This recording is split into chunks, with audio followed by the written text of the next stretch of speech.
Right, guys, welcome back to another episode here, Industry Through the Lens. Today, I've got a special guest. I have not Kivraj again. I have Sukh Sapra.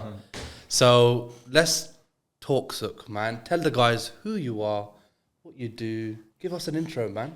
Thank you, man. Shall I be facing you or shall I be looking at the camera? However Alright, makes cool. you feel comfortable. Yeah, thanks for having me. No, I'm well. Sukh Sapra. I'm a wedding DJ. I run a company called Party Rock. And yeah, man, we pretty much do what it says on the tin. Yeah? Yeah, we're a wedding DJ and AV company. Lovely. I'm a father of two, husband of one. Obviously. So it's obvious thing. Not too obvious these days, yeah. Husband of one. And yeah, family man, businessman, coach. And yeah. We've got a lot to talk about, hats. man. We've got a lot to talk about. You're Busy. a man of many talents. You I dip wouldn't go and that dive. far. You dip and dive into so many different industries. You're in the fitness industry.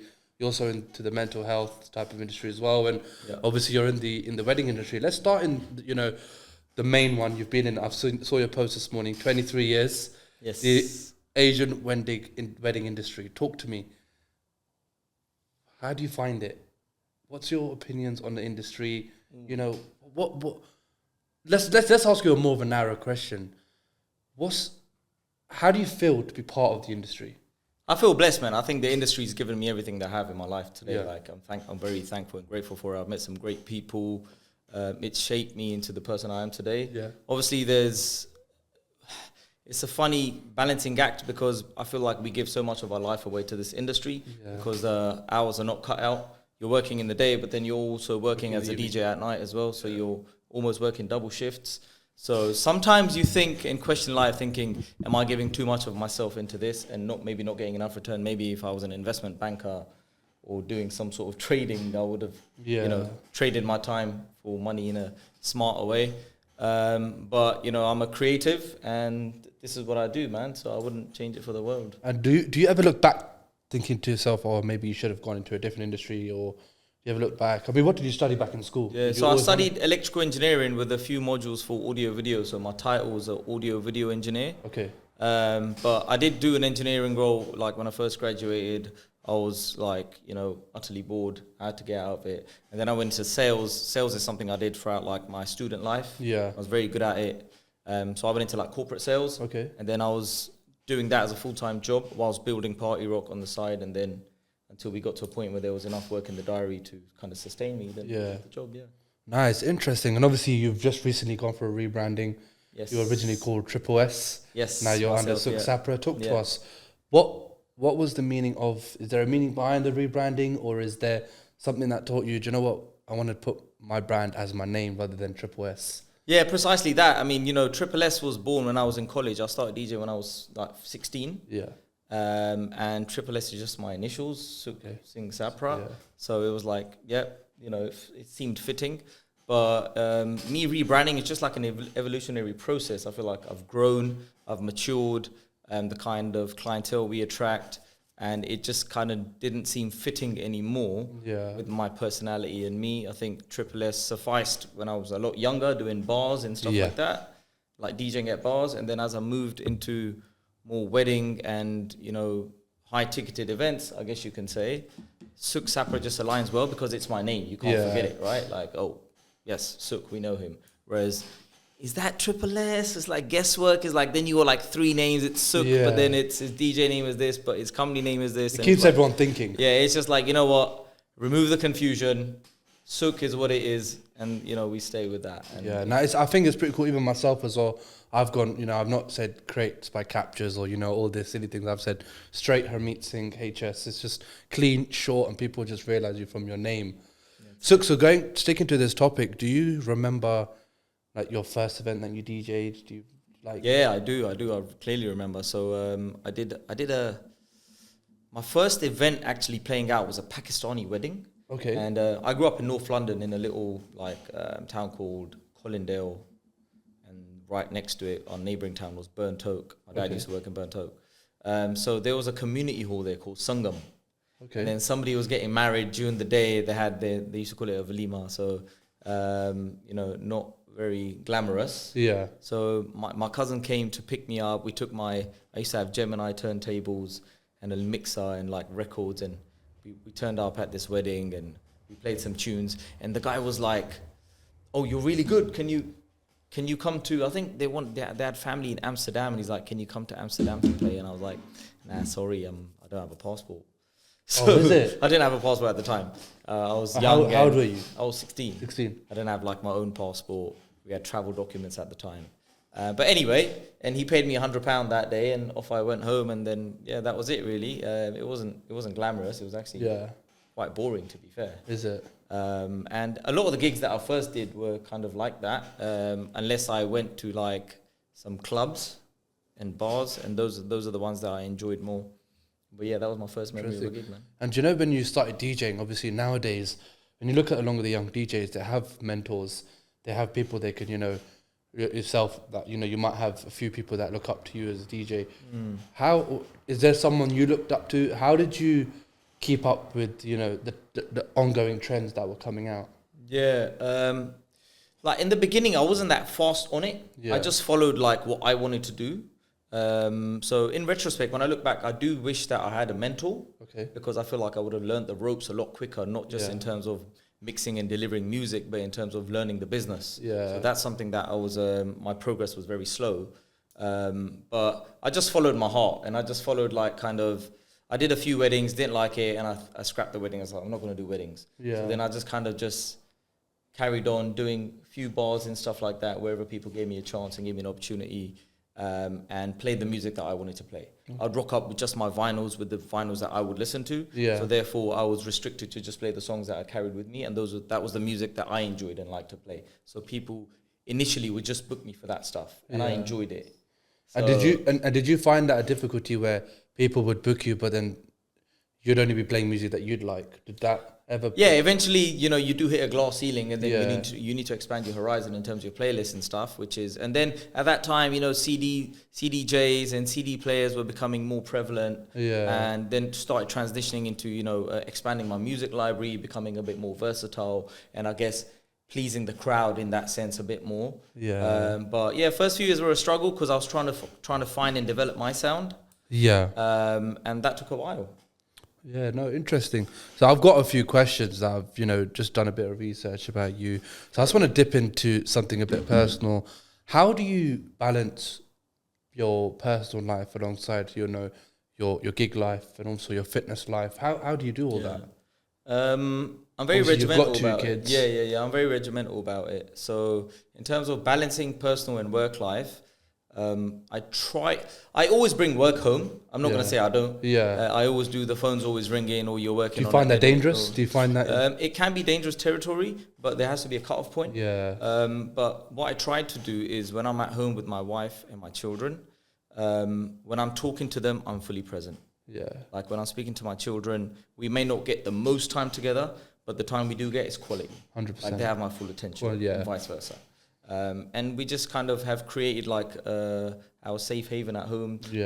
I don't take devices into the bedroom. We won't take devices, for example, in the living room. There's only certain area in the room in the house where we'll have our laptop on, or take a phone call. So I think that kind of physically creates boundaries as to where you can work and where you can't.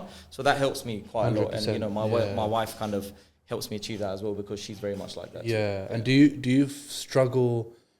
Obviously with the wedding industry, we're quite busy throughout, July, August, September. That's our 3 months. Obviously, that's your kids' times off, 6 weeks off. How do you come across that? How do you because obviously you're a DJ, you're always out. So, you're Monday to Monday for you. It's not even Monday to Sunday. You get one day off. How do you deal with that? Do your kids not feeling there have been times when I've come home and I find notes next to my bed from my daughter.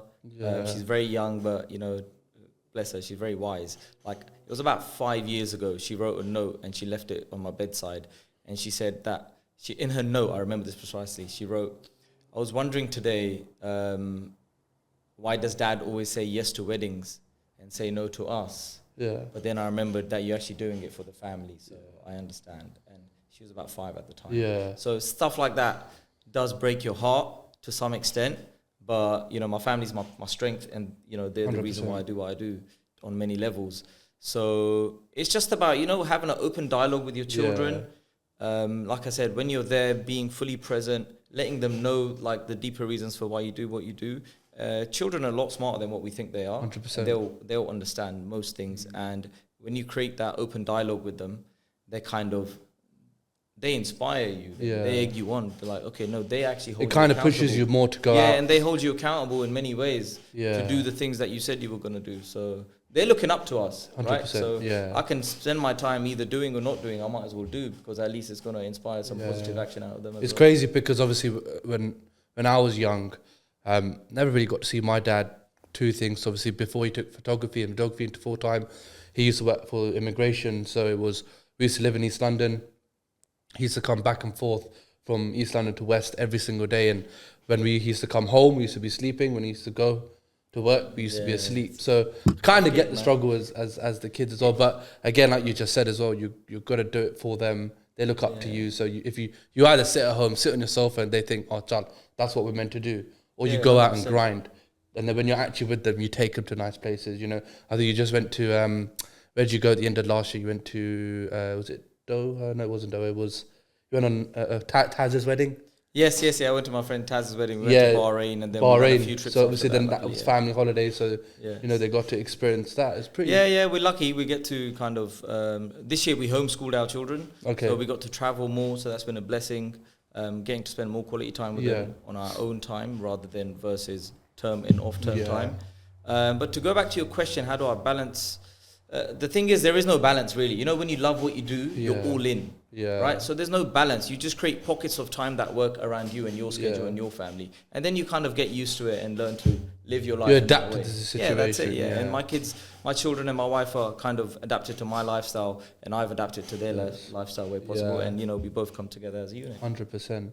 So talk to me, you're behind all of this wedding stuff, you're into fitness and you're into mental health and self-development.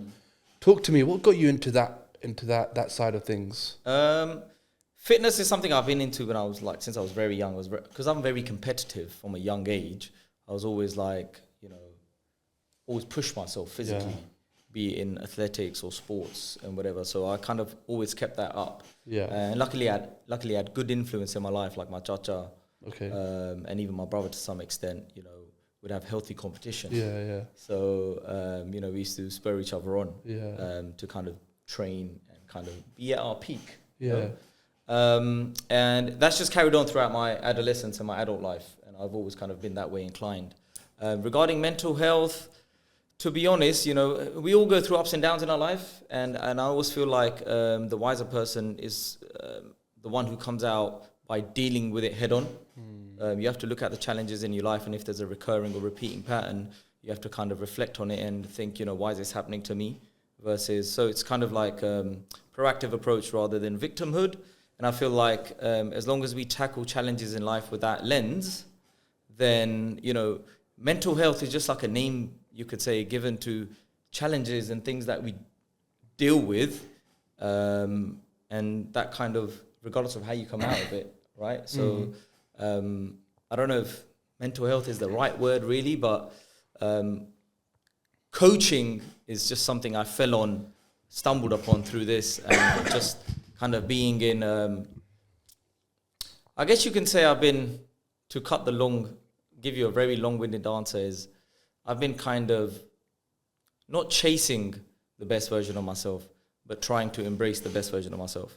And then because of that intention, I've gone through this journey of, looking into mental health and what does it mean, and, how does coaching and self-development and reading the right books and being in the right environment affect all of this stuff. Do you feel it's a very important thing for, a lot of people in the industry to talk, to even think about mental health? I think it's part and parcel of any industry, really. I mean, whether it's our industry or just life in general, I think because of the society and times that we live in currently, we're bombarded with new information on so many levels that actually our species is not designed to kind of consume this much information. And then you layer that with comparison and social comparisons and keeping up with the Joneses or whatever you want to call it, it does take a toll on your mental health. So it's like, what are you doing to counter that as part of your daily routine, you could say, or weekly routine, or as part of just things that you do to look after yourself. And mental health is just one of those elements. There's physical, mental, spiritual, emotional health, and, all the buckets need filling up.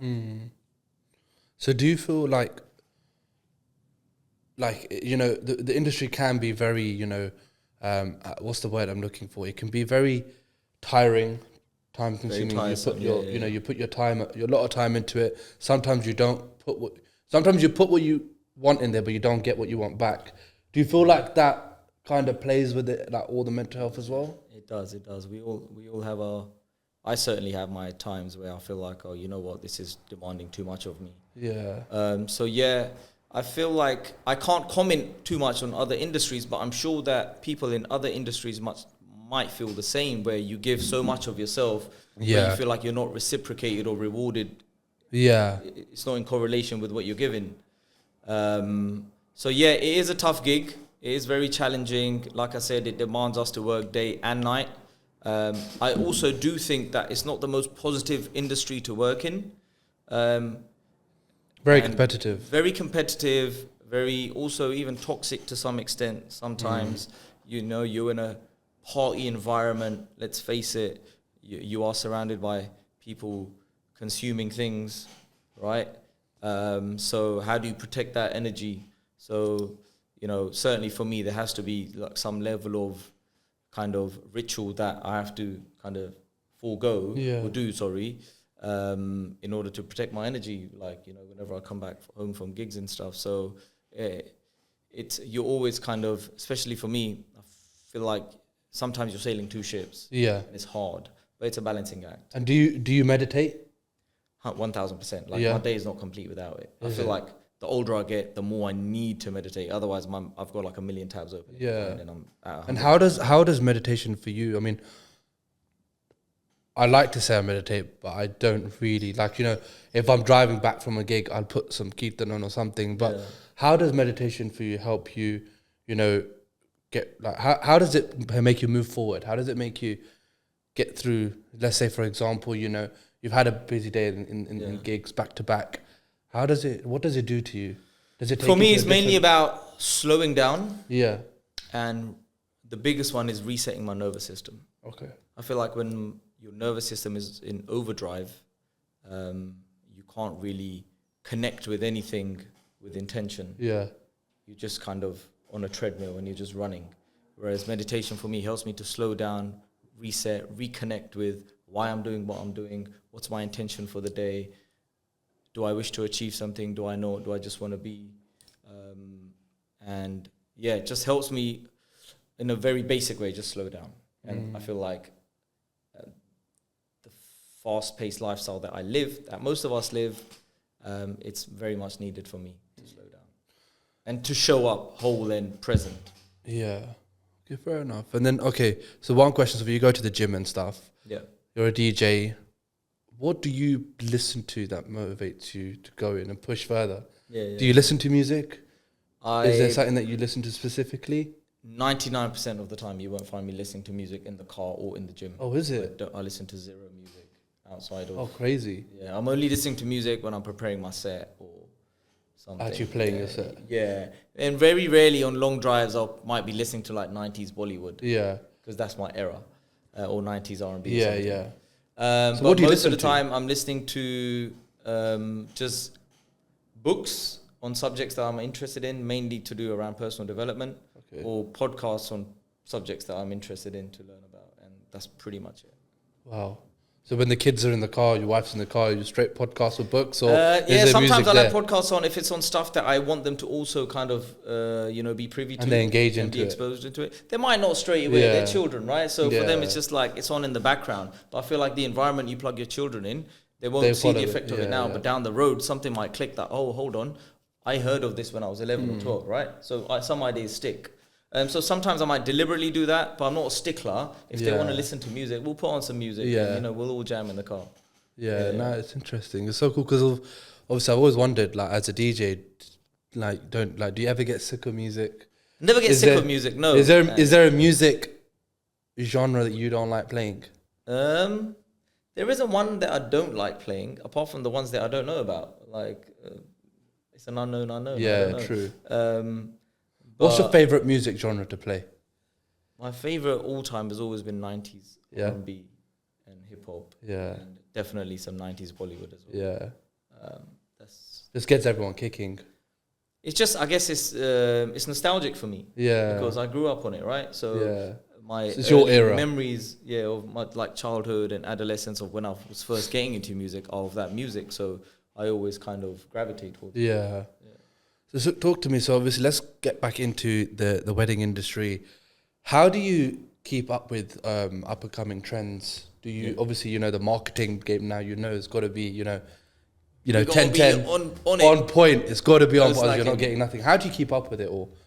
What do you do differently? It's very hard. I feel like in many areas of my life I've been kind of not the trendsetter, but kind of seen and then adapted and eventually caught on. So even in terms of marketing myself and stuff like that, it's something that I'm catching on to, not very quick, but I'm doing it nevertheless. But in terms of trends of music, if that's what you're referring to, then most of the time is, listening out for new stuff. Most of the trends we're going to find nowadays, unfortunately, on social media is what's kind of trending on TikTok and Instagram. Not all of the stuff sticks, but you do find some good stuff on there as well. And then the other is just, trial and error and experimenting with the crowd. Because sometimes your crowd will respond to things that you never expected them to, and they absolutely love it. And there's been so many times where I've stumbled across some gems in my set that I just played just udai, without much thought, and the crowd went crazy. And then that's like an affirmation, like, yes, affirmative, I'm going to use this next time as well.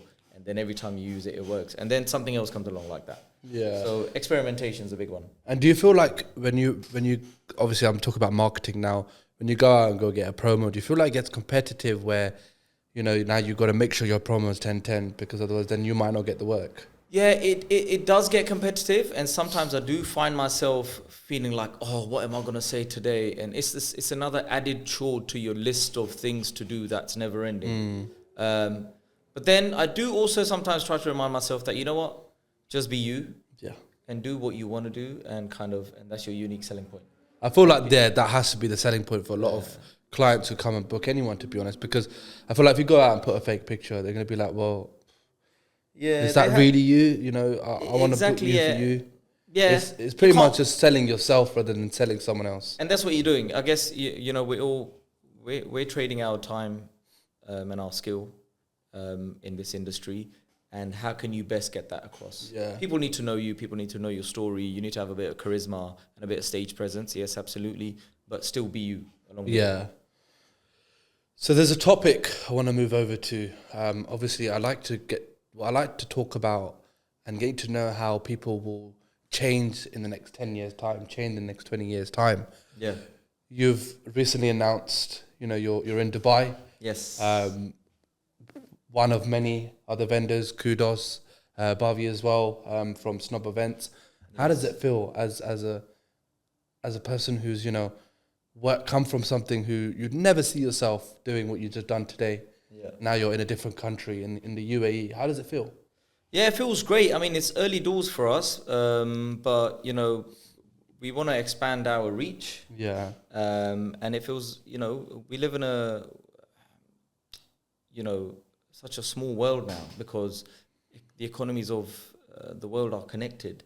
Everything is, so interconnected. So why can't we, branch out somewhere else and start? And UAE, I don't know, it just felt like a natural fit, natural progression, not forced. It's also came off the back of us receiving some inquiries for work out there. So we thought, let's make it legitimate and let's get a proper footing through the door and then put ourselves out there and see where it goes. And do you feel like it's a good movement? Obviously, it's still early doors. Do you feel like it can go somewhere?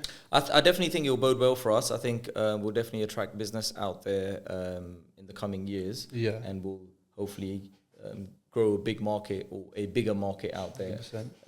But you know, we just got to plant the right seeds and then nurture them, and then hopefully let it flourish.